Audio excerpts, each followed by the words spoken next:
Commission meeting to order. We'll start with the review and the approval of the August 13, 25 minutes.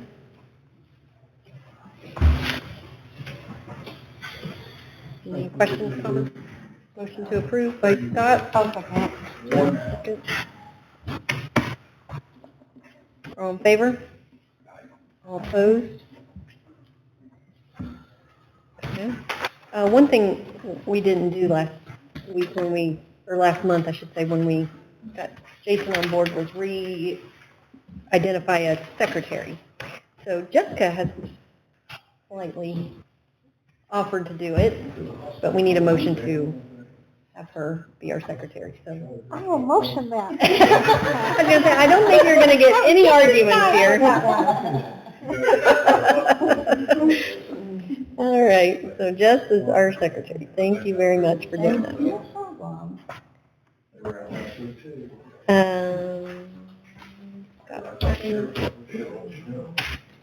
All right, Brian just pulled in, it looks like, so we'll go on to finances. Morgan? I just sent out $5 for his legal fees.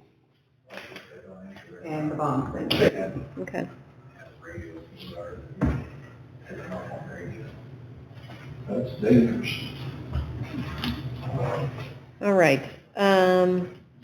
Move on to old business. I don't think we have any SCDC stuff, do we? I got to wait for Brian to ask about that email, if he sent that email to Dr. Hitchcock. So while we're waiting on Brian, we can talk about our 2026 spending plan. I gave everybody back that little spreadsheet from last month. If you need the rest of the stuff, I have it. But basically the second column, the 2025 budget amount, that's what we budgeted last year. And we were within our range for everything allotted. So the only thing we know for sure is our bond payment goes up to $531,900 for the year. So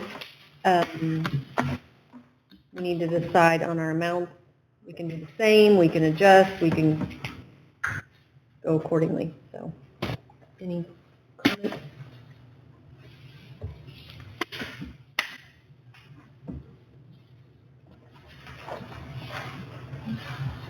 When is this due? I think we have to have it in, was it November? I think it's presented to the board. By November 30th or something like that. So we're on schedule, but I'd like to get it done. Yes. Okay.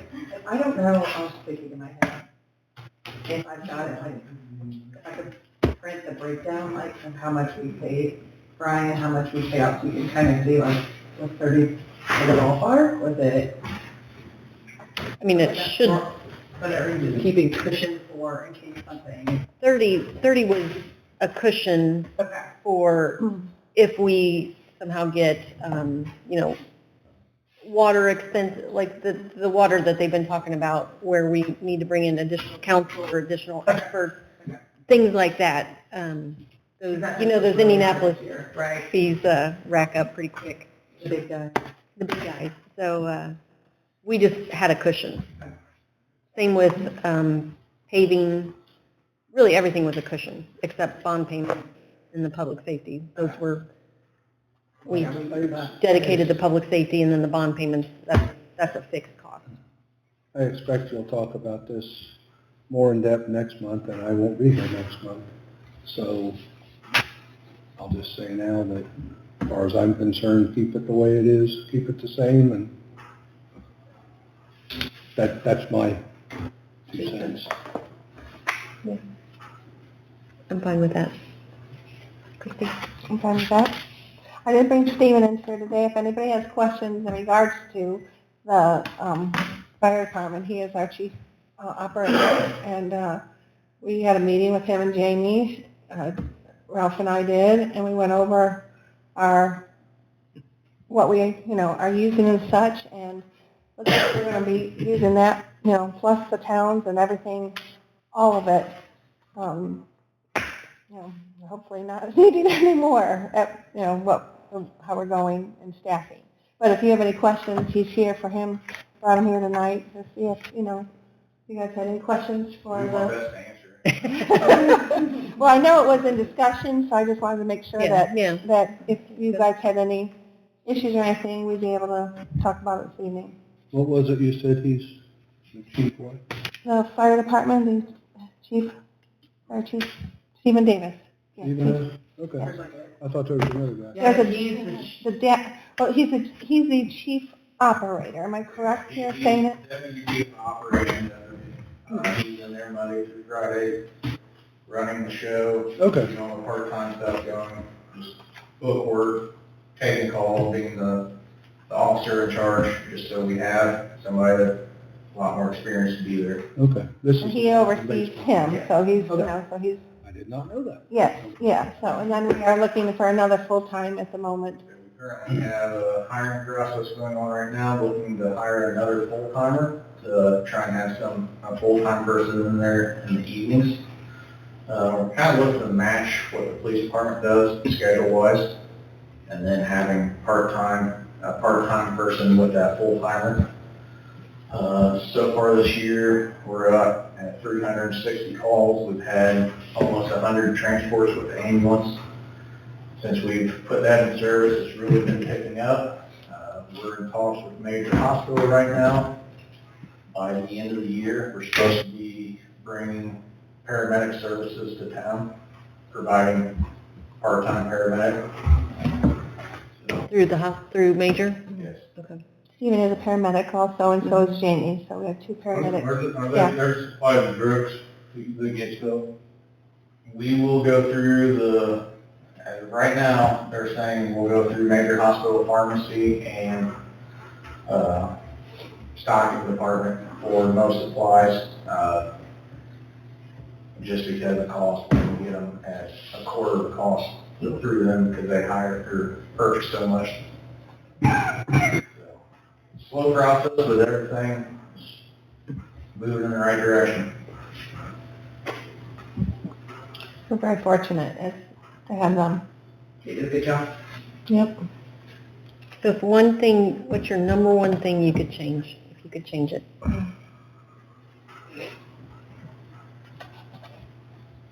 I'd say staffing. 24/7, that's our goal. We're getting there. So far, I think this is probably one of the best we've ever had in cover, making sure we cover the majority of our calls. Just with, school sports, young families, volunteering, it's almost non-existent.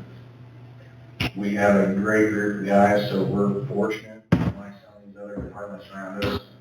Like I said, we're covering most calls, almost all of them, but every year those numbers keep trending down and the total call volume keeps trending up. So how does it work now with the full-time versus the volunteers? I'm a little ignorant when it comes to how it all works together, but how does that work? So in 2020, we started the part-time staffing, and that was due to the call volume. So from 7 a.m. to about 10 p.m., that is our peak call volume. Afternoonish is usually the busiest time of the day. So at the time, we were completely volunteer. So everybody has full-time jobs. Everybody leaves town to go to work for the most part. And just with the new era, most employers don't let employees leave to take a fire EMS call. So there's just, over the years, that's something that's really gone downhill. Employers want their employees there. So due to the call volume and the volunteer numbers being down during daytime hours, that's when we started with part-time staffing. So we have 2 people in there. We are now up to 7 days a week is what we're allotted, 12 hours a day from 8 a.m. to 8 p.m. just to try and cover that busiest time. Like I said, we hired the first full-time guy back in May as a chief position to oversee all that, keep those guys busy, keep everything, running smoothly. So, So do you need like, how do they get paid, or how does it, like, what was your? I just, how, So the volunteers only get paid per run by the end of the year, once a year. And the part-time guys can only work, each individual can only work, what is it, like 32 hours a week. And then Jamie's there 40 hours Monday through Friday. So Jamie's always there, and then the part-time guys fill in. Some work 4-hour shifts, some work 8-hour shifts. They can never go. Sign up, they Yeah, the sign sign up. up sheet of when they can work, so the hours are, Posted posted, so that these way. are where we need, and then people that can work this day or that day, they fill in their schedule, and And most of them We're are guys grateful that are that- full-time. yeah, everybody's pretty much full-time, and they just, on their days off, come here and work shifts. We've got some paramedics too. yes, we currently have at least 6 paramedics on the roster. So with that number, that's why we decided to start looking into ALS, Advanced Life Support. Because currently, our ALS ambulance still comes from Shelbyville or Fountain Town a few days that they are staffed ALS. So they're obviously closer, but it's kind of few and far between when they are able to provide that service. So if they're unable to, then we're waiting on Shelbyville. So there is delayed times. But now that we have a good roster of paramedics, we're wanting to bring that service here. That way we can start that advanced care for heart attacks, strokes. Hear that, difficulty David? breathing. We're ready for you.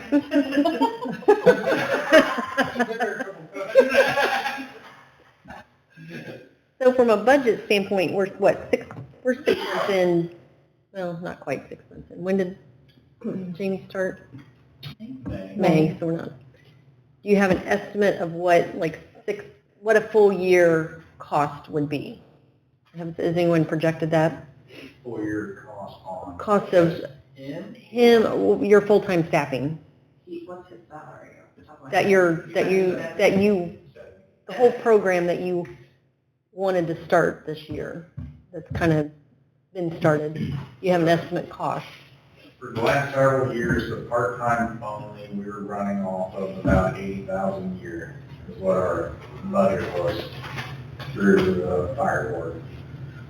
With the addition of Jamie and then this next full-time person, just their salary alone is going to be right at 125, and then Insurance, say all that's, the insurance and all that's going to be. depending on how large their family, or if they're single, Sure. that's varied. And then their retirement, they also.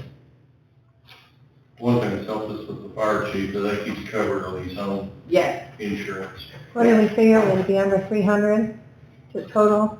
Yeah, I think the last numbers we projected was in that 290 range Yeah. was going to get most of it. Right. That's before the new guy you're going to add, or that before? That's with the new That's guy. with the new Yes, guy. correct. But with the addition of that, with the addition of that new position, that's going to extend the hours even more. So to prevent that guy being there by himself, Mm-hmm. not being able to adequately respond to runs, then we're going to also have to increase our part-time staffing a little bit. So somebody with him. Mm-hmm. Makes sense. And they are starting to, they hired a firm to collect the ambulance fees. Yes. Mhm. So that was put in place when we started the ambulance through a medical billing company. Town has a fund set up for that, Every month that they get stuff back in. and then we use that to purchase our EMS supplies, and then we used maintenance on the EMS equipment, that kind of stuff. So trying to cover the expense there. So just real quick, so $290 a year gets you a chief, a deputy chief, there's been a lot of people thrown around. I'm just Our confused. part-time crew, Just Your the part-time- salary. Okay, your part-time crew and then an ALS guy and that's still the 12 hours a day? Okay, Run money, the chief pay. yeah. clothing allowance. Any more questions? Well, I'm kind of with Scott. I'm fine with leaving everything last year. The TIF board has the money for the public safety. I'm not saying we'll have it every year, especially if we do a water project or other big projects coming up. But this year, I'd have no problem. Any other comments, questions?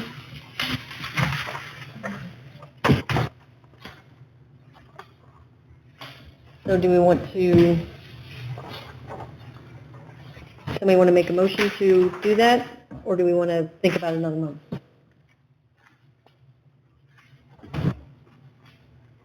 I'll make a motion to keep it the same for the year 2026.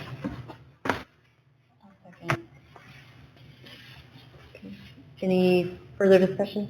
You started asking. Yeah, did we fall into these numbers for last year's budget where we Yeah, that's what I'm saying. We, pretty yeah. much? There was just a cushion for the Yeah. others, but. We were well below Yeah. all these numbers. Okay, so Christie, motion, Jeff second. All in favor? Aye, all opposed? Motion carried. All right, Brian, back to you. Were you able to look up that email? Did you send an email to Dr. Hitchcock? No, I didn't. I actually started on something else that I was going to talk about, but I will follow up on that. Thank you. Let me bend your ears for a couple of minutes.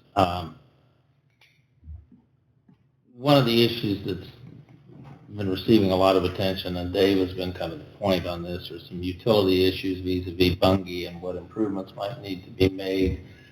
There's a meeting Monday that I'll attend with Bungie and Dave and the engineers, and the good news is it seems like an interim solution is coming into play. But how does this double back to the redevelopment commission? Well, fortunately, one of the bills that was passed in the last session could be very helpful here. It was House Bill 1561, and it was passed and signed by the governor, and it made some changes that are useful. I'm going to just hit the highlights, and then I'll focus in on what might be most important and useful for issues that are on the horizon. First of all, as to our annual spending plan, that's timely. This bill allows the use of revenue for early debt service payments. I don't think that's a big issue for us, but it's a nice option to have, so long as the bond documents would provide for that, and I think in almost all cases they would. We'd want to review that. Here's the biggie. This bill permits expenditures of allocated tax proceeds for projects outside the original allocation area. That's the big change. Now, there are some caveats to that they would seem to apply here. First of all, if it's a general expenditure outside the allocation area, you have to have a public hearing, you have to pass a declaratory resolution, legislative body, which is the council, has to approve it, and findings must be made that the expenditures either directly benefit the allocation area or create retained private sector jobs with a job estimate provided. That's useful, but that's not really where this, I think, is important. Under the same portion of the bill, or the act now, statute, a RDC can, without a hearing or without a resolution, make spending for infrastructure if that infrastructure spending is for, among other things, utilities. And so I know that what's under consideration and the time frames yet to be established. Additional wells, possible water tower, etc., and the positioning of those items, that infrastructure, may not necessarily fall within your current allocation area, because again, that's going to be a function of engineering. Where does it make the most sense? I know there's been some discussion that Bungie might put wells on property that they own. Let me explain that one just really quickly. What I've been working on is, I have not used Westwards in the last few weeks. I've used HWC, their engineers, and we are fine on the water. We're vital. I'll make a little change to the plan next week and pull the screen out, and then we'll be over and above what we need. So my whole deal has been the taxpayers aren't paying for this project. So I think we've got an agreement worked out, that's what Monday's going to be, where they give us some acreage beside the treatment plant and maybe put a couple of wells in for future use, which the infrastructure is right there. And if I can get them to pay for that, then what I would ask the TIF to do is you won't really start receiving money for like third year. And what we would do at that point is say, on this 10-year tax abatement to third year, we're going to be well above what any of this would ever cost with what we take as time goes through this. But if we can hold off building a water tower and make another plan improvement for like up to the third year, then we could just pick one of these things and probably do it because we would have the money available. But that way it wouldn't burden the taxpayers, it wouldn't burden the towns, we'd all come out fine. And then I worked with Chris King this afternoon on another industry that might pay for the water tower and the infrastructure needed. It's another big firm, and I'll know more about them in a week and a half. So we should be just fine. But the quick, that's perfect. The plus here is that this bill, because it's a utility issue, would provide the flexibility to do some things without having to expand, create an additional TIF district. Yes. So back up. What's the definition of the allocation area? Is that Your TIF district. our TIF district? So, but we are, so our utilities for Bungie is in our allocation area. That's where the wells would be. Well, if it's there, that's great. And again, I just wanted to make sure I was my understanding. knowledge of Morristown geography still needs improvement. I would double check the map, but if nothing else, we'll put it in there. Which side of the plant? The north side of the plant. where it's New or right. old plant? The new. North side of the Bottom new. of the hill. Across from the park. Yeah, across the Oh, farm. yeah, I think- Cornfield there now. I thought we did that whole area, didn't we? I think that whole area is in the TIF district, I thought we did. but I don't want to say too much to them because I just assume they paid for everything. Yeah, I get it. Because I've been telling them that's their job. So, and they're happy with that, it seems like. And it's been months getting there. I'd have to go back and, that's an old map. I know we did the west side of the road. I thought they were in this, we just done the whole blend. That's kind of what I was thinking. It's currently just a cornfield there, at the bottom, and we come down the bottom and flatten that. Okay, so basically more information to come.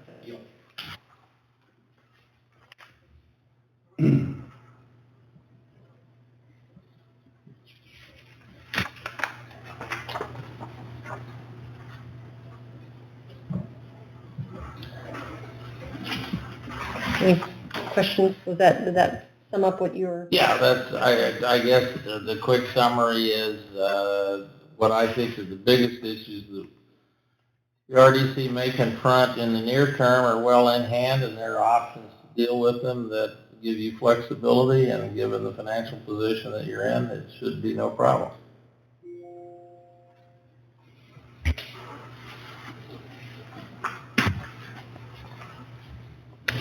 Okay.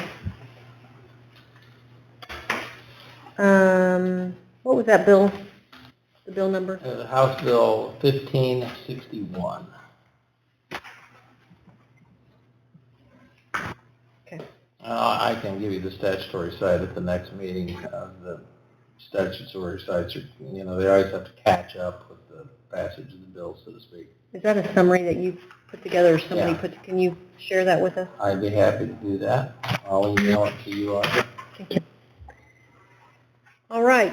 Anything else for old business? Back to the spending plan, I'll put those numbers in the document that we have to submit to, That template we used last yeah, year. the template we use to, what did we submit to DLGF? I don't remember. Department of Local Government. Yeah, I think it actually had to go to the town first. Yeah, I think Then we maybe did. then, anyway, I'll have that prepared for next meeting to approve. Okay, any new business? The only thing I just wanted to mention, I know we've always are running really close on time. Do we need to change our meeting times to 6 o'clock? Might be good. We're hustling, I feel like we're hustling through things a lot of times, and I don't want that. I mean, we're not doing our fiduciary duty if we do that.